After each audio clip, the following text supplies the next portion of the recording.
Hey everyone, welcome back to our channel. If you're new here, please subscribe. I'd really love that. If you're returning, how you doing?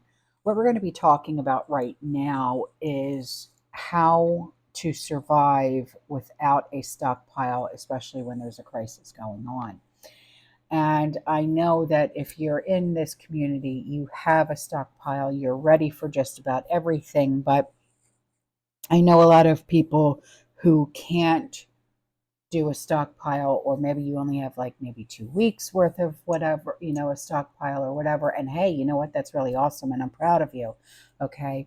But a lot of people who watch my channel, they're not of the prepared mind. And that's cool too.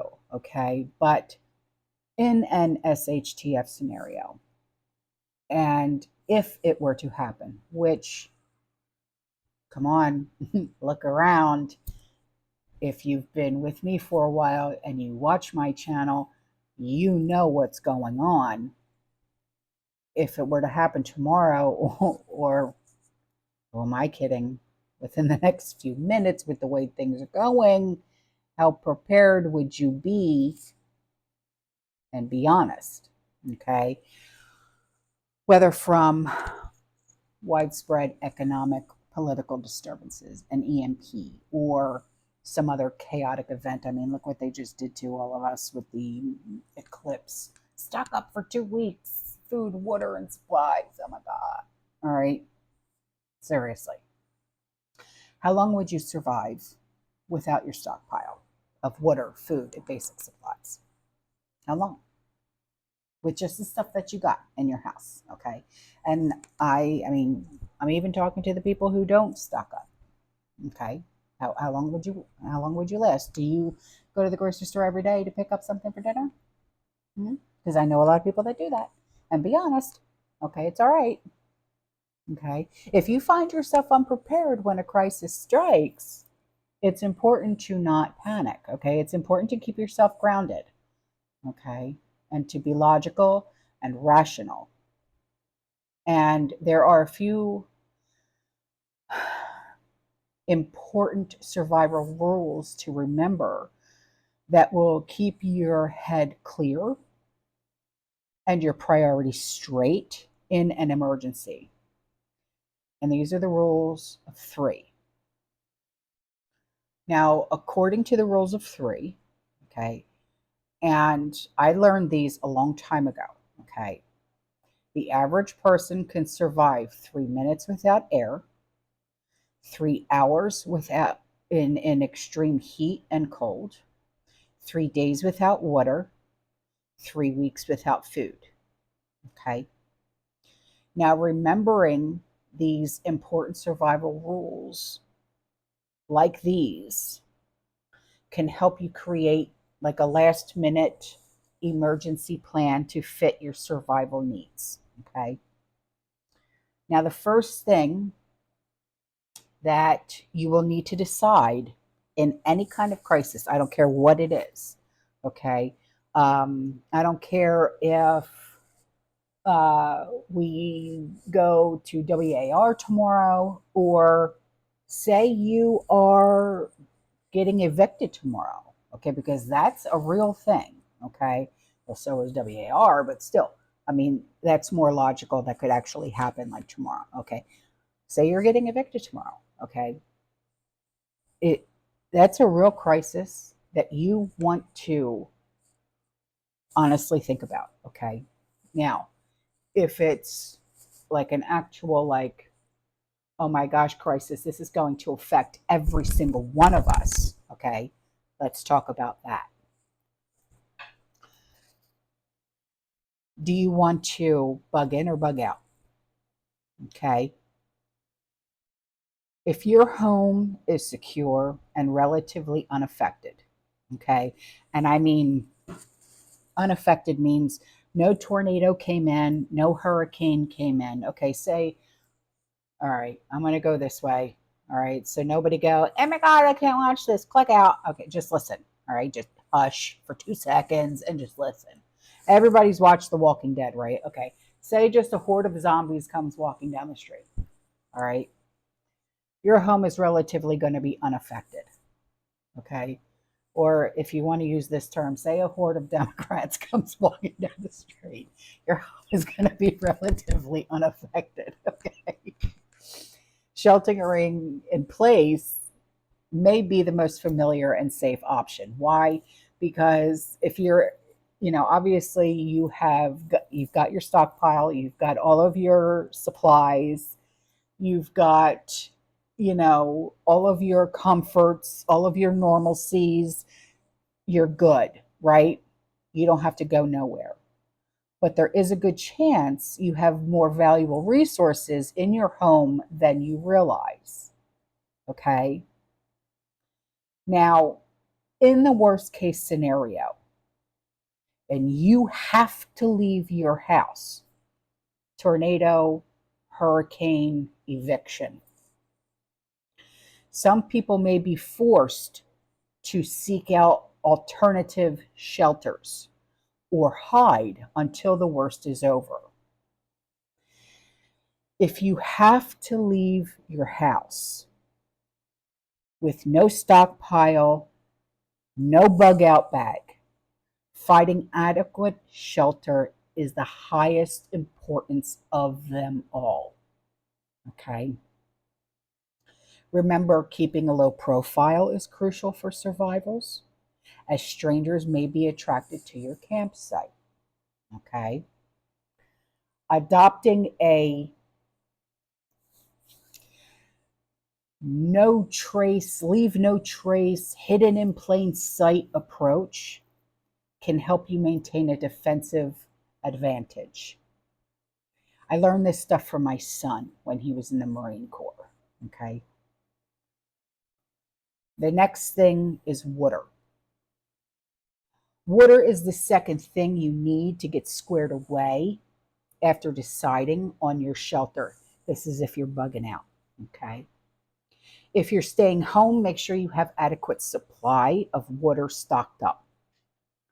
But if you must bug out, ideally your campsite won't be too far from a water source. However, if you are near a water source, knowing how to clean and filter your water is so critical for survival. You have no clue how critical it really truly is. Please consider purchasing something like a life straw. Life straws are great. They're kind of like a tiny Berkey, in my opinion. Still water, still like as in freestanding water, like ponds, lakes, have a higher probability of housing ickiness, okay, and dangerous things. So having a life straw is a really great way to go. Now, when you have a shelter and water source is secure, you may begin to feel some sense of security.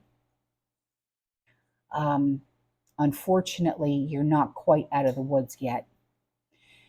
Not having adequate first aid, sanitation, waste management can be very quickly lead to some very icky situations, dirty. Unsanitary living conditions can quickly attract pests, unwelcome guests, and potential threats, especially if you're bugging out in the great outdoors. Okay? If you're outdoors, it's extremely important to keep all forms of your human waste, like your caca, okay, at least 200 to 300 feet away from you and away from your water resources. Doing this not only help prevent the risk of water contamination, but it'll also keep your location hidden. All right. Now, if you're staying at home, please make sure you have a good supply of cleaning supplies to keep your environment clean. Cleanliness is so important, especially during a grid down in an SHTF situation. Okay, you'll thank me later. Trust me, this is why I have OCD like I do. Now, whether you're bugging out or you're bugging in, the phrase, one man's trash is another man's treasure, becomes even more relevant when caca hits the fan. What was once considered garbage are now useful tools for survival. Glasses, bottles, plastic containers, and other trash can be used to filter water, to cook, to clean, to build things, and so much more. Plus, if you don't have a stockpile, you may be able to slowly assemble one with the found trash and discarded items while foraging. Now, if you're foraging for food, there's always a chance that you might find other useful items, including like first aid equipment, tools, and some more stuff. Now, when sheltering in place, there's a good chance that you might already have some type of food available to eat where you already are. Now, if you do, create an itemized list, okay, of the non perishable items that you already have. This way, you'll be able to have a better idea on how to ration, okay? Now, suppose that you don't have enough non perishables in your pantry already. In that case, you should be able to locate seasonally available edible plants, flowers, weeds, and roots that are growing in your area. Get to know your area and your planting zones, okay? There's plenty of online books, PDFs to read and to get to know your area right away, okay? Having general working knowledge of edible plants and also poisonous lookalikes in your area is extremely important and practical survival skills. Okay. Foraging is not just about finding food, but can be an opportunity to locate stockpile materials as well, like rocks, sticks, and even trash that's left behind by other people that can be used to your advantage. However, um, as always, please always pay attention to your surroundings and weigh your risks, okay? If there's large debris in your area, you're going to want to assess how long ago people were there and whether or not you will be placing yourself in danger by getting that closer look. And when trying to survive a crisis, okay, it's best to be prepared to have a bug out bag. I mean, we all in this house, we all have bug out bags. Will we ever use them? Probably not. Okay.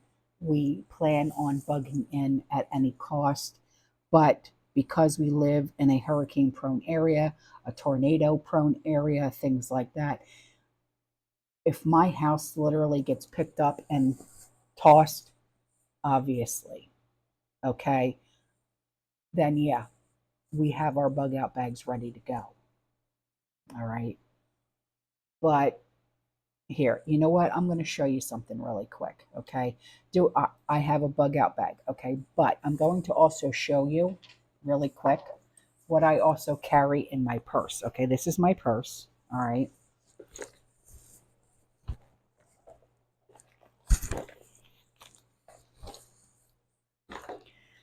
This is my little bag.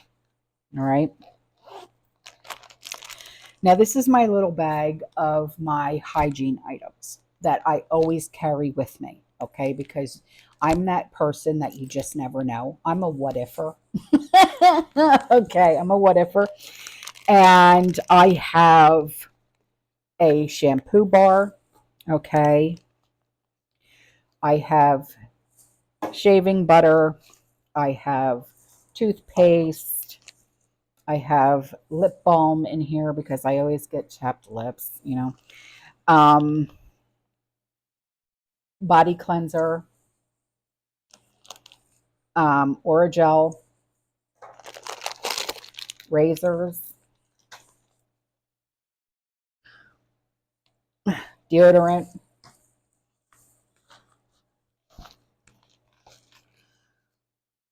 body soap, vitamin E oil. It's the only thing I ever use for, um, what is that called? I don't use lotion. I use vitamin E oil. These are um, like it's like toilet paper, but it's wipes. Okay. These are facial cleansing wipes. And then I have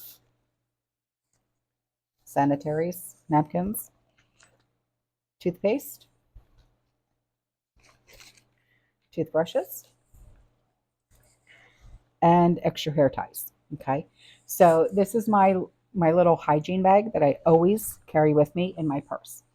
And then in another bag I have underwear, socks, bras, things like that. Okay. So that's my little thing that I always carry with me in my purse. And then I also have another one in my bug out bag. Yeah. And everybody in the family has that. Everyone. Okay. Even the kids, they all have it. So, so ladies, you know what I mean? If you wanted to carry a little something, something in your purse as well as also in your bug out bag, because it's like, it's one of those, you just never know type things. You know what I mean? I encourage you, you know. Um, but this is, you know, like ready for an emergency type thing, you know what I mean? But if you find yourself unprepared, it's important to stay calm, alert, and resourceful. Okay. And if you follow those rules of three, don't panic, keep a positive outlook, and you may be able to survive an SHTF even without a stockpile. Okay. That's why I always say stay positive, you know, keep prepping, fear less, because I want you guys to always just stay level headed because we never know. We never ever know. And I just, you know what I mean? I showed you what was in my you know what I mean? And it's like, okay, here's something else. Okay. I mean, okay, here's something else. Here's my my solar charger for my phone, and you know what I mean, and I keep an extra pair of glasses, and here's my little tiny first aid kit, and okay, and this is the stuff that's in my purse, but I also have stuff in my bug out bag. Okay, I'm always prepared, always. I never leave the house unprepared, never, ever. Even though I only really truly leave the house if I go to the doctor's office, or you know what I mean, whatever the case may be. I go to the doctor's office prepared because you never know what's going to happen. I can get into an accident on the way to the doctor's office, but you know what? I'm prepared. I know it's strange, but I'm prepared. You know what I mean? But anyway, all right, guys, listen, I'm out of here. Okay, I will see you in the next one. You stay safe, you stay positive, you keep prepping, and as always, fearless. Ciao.